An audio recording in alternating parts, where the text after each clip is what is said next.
स्वागत है आप सबका प्रो टास्क के थर्ड एपिसोड के अंदर। यार इस बार थोड़ा जल्दी बना रहे हैं, ठीक है, क्योंकि यार आगे बहुत ज्यादा काम बढ़ जाएगा, इसलिए आज हम बना रहे हैं, ठीक है। तो मेरे साथ है रसल फॉक्स 7। बेशक इनको चैनल के हमेशा की सब्सक्राइब कर तरह। लेना यार, हमेशा की तरह मतलब सब्सक्राइब कर लेना, ठीक है। तो भाई आज ना हम लोग बात करने वाले हैं एलिमिनेशन चेम्बर के बारे में, ठीक है। 2026 के बारे में 2026, मेरे भाई। 2026 के बारे में, ठीक है। और भाई रॉयल रंबल के बारे में भी बात करेंगे, क्या सब कुछ होने वाला है, कौन विनर होने वाला है, ठीक है। तो जल्दी से स्टार्ट करते हैं यार। तो पूछते हैं अजान भाई से। अजान भाई, तुम्हारा ओपिनियन क्या है यार एलिमिनेशन चेम्बर को लेके? भाई एलिमिनेशन चैम्बर जो है ना, वो मेरे ख्याल से कि रॉयल रंबल से मैसिव देखने को मिल सकता है, क्योंकि इस बार के चैम्बर मैच के अंदर अगर कोई जीतने वाला बंदा है, मैंने बार नेक्स्ट यानी कि अपनी पॉडकास्ट के अंदर भी यही बात की लगी थी कि चैम्बर मैच के अंदर ब्रॉक लेसनर हैविली फेवरेट है। बट अगर यानी कि चैम्बर मैच में यानी कि थोड़े बहुत चांसेस किसी ब्रॉक के बाद किसी और के भी होते हैं, तो वो ब्रॉन ब्रेकर के है। तो ब्रॉन ब्रेकर जो है, अगर वो रंबल को नहीं जीता, क्योंकि रंबल को तो आप सब लोगों को पता है रोमा नहीं जीतना, एंड या तो हो सकता है कि सैथ जीत जाए। तो रोमन और सैथ ही है दो नाम। सैथ जो है, सैथ बहुत ज्यादा अनएक्सपेक्टेड वे में जाके हो जाता है, यानी कि सैथ जो है ना, वो बहुत ज्यादा अनएक्सपेक्टेड हो जाता है। अगर डब्ल्यूडब्ल्यू का कुछ ऐसा करना हुआ जिसपे फैंस जो है उनके नाखून उनके मुंह में चले जाए एंड उनको बिलीव ना हो, तो वो चीज सैथ को आप रिटर्न करा के रॉयल जितवा सकते हो। एंड अगर आपने एक बहुत ही नॉर्मल सी करना है, यानी कि लेकिन उससे फैंस के गूज बम्स और फैंस बहुत ही खुश हो जाएंगे, तो वो रोमन को जितवा दो। तो यानी कि अच्छा। रंबल तो रोमन या सैथ में अच्छा से कोई तो यार जीतेगा। देखो, एंड जैसे कि जी तुमने जी बोलो। बोला कि यार सेथ रॉलिन्स आ जाएगा, सेथ रॉलिन्स का भी चांस बनता है। देखो यार सेथ भाई वो रॉलिन्स अगर जब अनएक्सपेक्टेड तक वे आ में गया मैंने ना। बोला है, मैंने कहा यानी कि हाँ। अगर डब्ल्यूडब्ल्यू कुछ बहुत ही अनएक्सपेक्टेड करना होगा, तो उस वे के अंदर सेथ रोलिंस को रिटर्न कराया जा सकता है। हाँ ये भी बात अच्छी है, बट यार देखो, सेथ रॉलिन्स जब आएगा ना तो सेथ रॉलिन्स सीधा चैलेंज करेगा पहले तो ब्रॉन ब्रेकर को। जब भी ब्रॉन ब्रेकर को मैच के लिए मौका मिल रहा होगा टाइटल के लिए, भाई तू जैसे भूल कि गया कि भाई। रोमन और ब्रॉन ब्रेकर ब्रॉन से रीड की भी कुछ स्टोरी रही है, तो अगर साथ चैलेंज करेगा तो मेरे ख्याल से साथ के हाथ में अगर कोई हाथ दे सकता है तो वो रोमन भी है। यानी कि रोमन फिर बेशक हाँ यानी कि ये साथ भी की हो तरफ बहुत सकता ज्यादा है। ही हेट है, बट रोमन कुछ हेल्प कर सकता है सर। लेकिन वो भाई शील्ड का हार्ट ब्रेक अभी तक है भाई रोमन को, लेकिन यार अभी दोनों भाई को साथ होना चाहिए, है ना। भाई तुम्हें मैं भी यही आपको लगता है? बताऊं तो मेरे को रेसलमेनिया 41 में भी वो तूने वो टेबल वाला सीन देखा हुआ ना, कि जब सीएम पंक को बिल्कुल रोमन यानी गिराने लगे थे, तो सेथ ने कहा कि आजा टीम अप करे। एक्चुअली मैं एक बिल्कुल। दफा खुद शॉक हो गया कि रोमन कैसे मान गया, बट मुझे पता था कि भाई रोमन जो है ना, वो तो नहीं छोड़ेंगे। एंड उसके अगले 5 सेकंड बाद रोमन ने भाई दिखा दिया कि वो सेथ से कभी टीम अप नहीं करने वाले, यानी कि उनको शदीद नफरत है। उनको इस इतनी शदीद नफरत किसी से नहीं जितनी सेथ से है। वही बट तो। देखते हैं कि इस बार क्या होता है।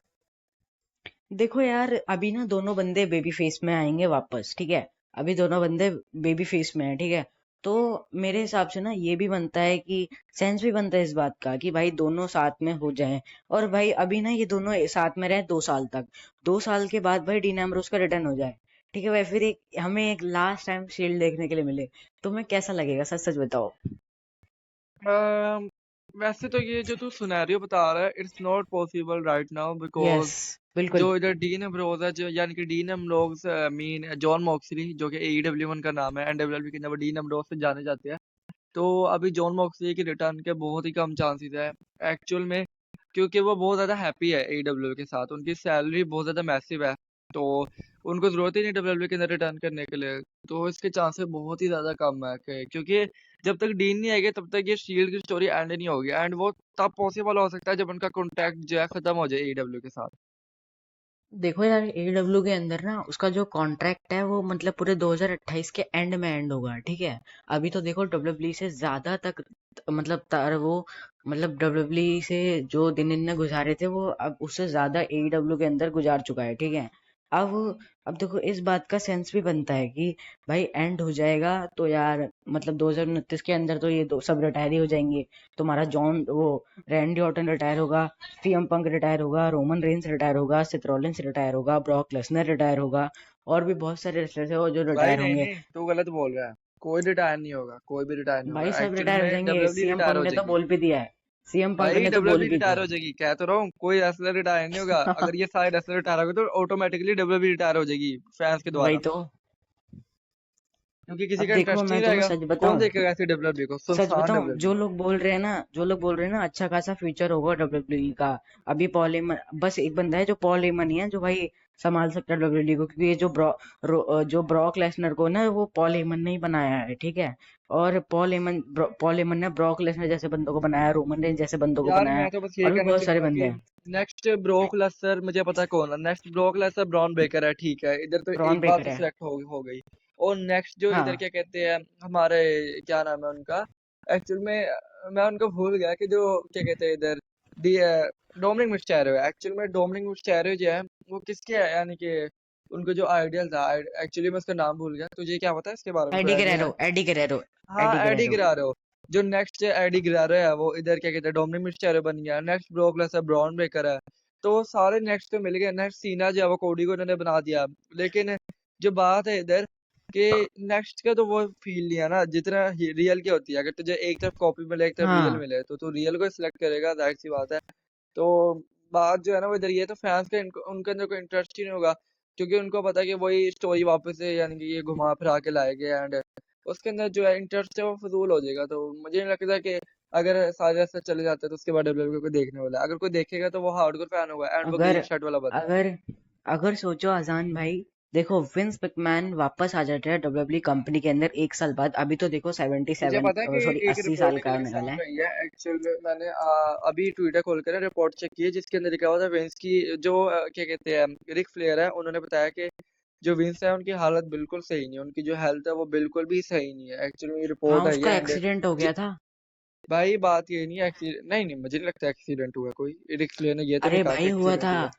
1 साल पहले उसका एक्सीडेंट हुआ अरे था। हाँ हाँ, उसी से हुआ था उसका ना। तो ये एक्सीडेंट मतलब के खत्म बहुत हो से गया वो। इफेक्ट पड़ते हैं एक्चुअली एक्सीडेंट से, यानी कि भाई बहुत सी चीजें रह जाती है आपकी बॉडी के अंदर। तो वही, अब विंस की तो एज भी भाई देखो, 80 साल उनकी का हो एज रहा के है। हिसाब से एक एक्सीडेंट तो उनको बिल्कुल सूट नहीं करता।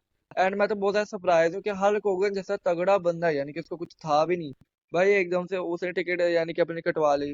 तो फिर विंस क्या चीज है, और विंस की तो भाई वैसे भी भाई यानी कि हेल्थ भाई आपको तुम पता ही है ब्रे कैसी वाइट है। को एंड उनकी देखो, ब्रे एज, वाइट को देखो। एज तो भाई उनकी मैंने अप्रोक्सीमेट कोई 79 या 80 इतनी तो होगी। भाई ब्रे वाइट को देखो, मैं ना बाहर से आया था दोपहर के अंदर, तो यार दोपहर में मैंने फोन खोल के देखा है, तो यार मैं शौक में रह गया, ये कैसे हो गया। लिटरली मैं शौक में रह गया, ये कैसे हो गया भाई, ब्रे वाइट की भाई डेथ हो गई। ब्रेव हार्ट का जो था ना, ब्रेव हार्ट एक्चुअली मुझे तो पता नहीं ब्रेव हार्ट का लॉन्ग टाइम, क्योंकि उस वक्त मैं इतना हार्ट का फैन नहीं था। क्योंकि एक्चुअली ये जो बात है मेरे ख्याल से 2020-21 की है शायद। यानी कि उस वक्त 21 मैं की है, कंटेंट क्रिएट नहीं करता था, जस्ट मैं वॉच करता एक फैन के लिए, तो उतना मुझे पता नहीं था। बट अगस्त की मेरे है ना भाई, अगस्त। क्या कहते हैं, मेरे पास एक थीम सॉन्ग आया ब्रेव हार्ट का, फाइनल थीम सॉन्ग, उस पर लिखा हुआ था फाइनल डेस्पिरेशन थीम सॉन्ग। तो मैंने कहा ये क्या चीज है, जब कमेंट पढ़े यानी कि उधर लिखा हुआ था रिप क्या कहते हैं ब्रेव एंड यानी कि उसके से ऊपर मैं तो भाई शौक हो गया कि है इसको क्या हो गया। ये तो इतना ढूंढना था एक्चुअली, मेरे दिमाग में ये कॉन्सेप्ट था ना कि भाई ये तो इतना खतरनाक है, इसको कैसे कुछ हो गया एंड ये इसकी डेथ कैसे हुई है। तो मैं खुद बहुत शौक हो गया। वो है सही में भाई बहुत ज्यादा शॉकिंग रहती है अब तक डब्ल्यूडब्ल्यू के अंदर। अच्छा आप मुझे ये बताओ कि इस बार का जो रेसलमेनिया के अंदर ना, यार रेसलमेनिया के अंदर मेन इवेंट कौन कर रहा हेलो लकी, आई है? थिंक हाँ, लकी का नेट एरर है। रेसलमेनिया का हाँ, main can you event listen me कौन भाई? कर रहा है? क्या चीज? रेसलमेनिया का मेन इवेंट कौन कर रहा है इस बार? रेसलमेनिया का मेन इवेंट है भाई, अगर रोमन रंबल को जीतता है एंड अगर रोमन है रेसलमेनिया से पहले चैंपियन नहीं बनते तो फिर तो क्या कहते हैं सीरियसली रोमन ही करेगा मेन इवेंट। एंड अगर क्या कहते हैं रोमन पहले चैंपियन बन चुके होते हैं तब भी रोमन ही करेगा, क्योंकि फिर रोमन कोडी का सिनेरियो आपको पता है, या बेशक उसके अंदर रोमन जीतेगा कोडी जीते नो मैटर, बट फिर भी रोमन ही करेगा। एंड उसके सिवा जो है हो सकता है कि पंक भी कर ले, क्योंकि पंक भी जो है वर्ल्ड चैंपियन, नाइट वन को एक्चुअली पंक करेगा, नाइट टू को रोमन करेगा। यार मुझे बताओ कि सब लोग पूछ रहे हैं कि भाई रोमन रेंस का ओपोनेंट कौन होने वाला है रेसलमेनिया के अंदर, बट यार ये तो कोई पूछ ही नहीं रहा सीएम पंक का ओपोनेंट कौन होने वाला है। क्या चीज? सीएम पंक का ओपोनेंट कौन होने वाला है, सब मतलब सब रोमन के तो रोमन के बहुत पीछे से पड़े हैं। ओपोनेंट है, रोमन के तो मल्टीपल है। रोमन को तो यानी कि समझो जितने सोचोगे उतने कम है। और जहां तक पंक की बात है तो पंक की भी बहुत ज्यादा। पंक का मैं तुम्हें बताऊं कि कौन हो सकता है। बताओ बताओ। ये मेरी लास्ट प्रेडिक्शन है पंक के लिए, ब्रॉन ब्रेकर। बिल्कुल। बस ये लास्ट प्रेडिक्शन मैंने तुम्हें बताई है, ब्रॉन ब्रेकर मुझे लगता है पंक के लिए। मेरे हिसाब से सेथ रॉलिंस। सेथ सेथ का पगलू। कोई चांस ही नहीं बनता भाई। सेथ जो है वो अपनी राइवलरी के अंदर इन्वॉल्व होगा ब्राउन ब्रेकर ब्राउन से रीड की, जिनकी जिनकी वजह से उसने वो अपना टाइटल रिलिंक्विश किया है, तो वो तो उनके पीछे ही होगा ना। तो कुछ सीएम पंक के पीछे वो क्यों होगा? अभी उसकी तो कोई सेंस ही नहीं बनेगी। जब तक वो उनको टिकाने लगेगा तब तक कुछ नहीं होने वाला। अब ब्रॉक लेसनर कहाँ जाएगा?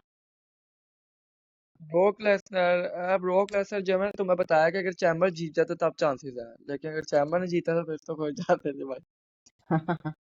तो बाकी यार इस वाले पॉडकास्ट को एंड करने का समय आ चुका है, तो यार रेसल लकी को सब्सक्राइब कर लो और रेसल फॉक्स 7 को आल्सो बेशक से सब्सक्राइब सब्सक्राइब रेसल फॉर करना। 7। एंड यार उम्मीद करता हूँ ये पॉडकास्ट वीडियो अच्छा लगा होगा।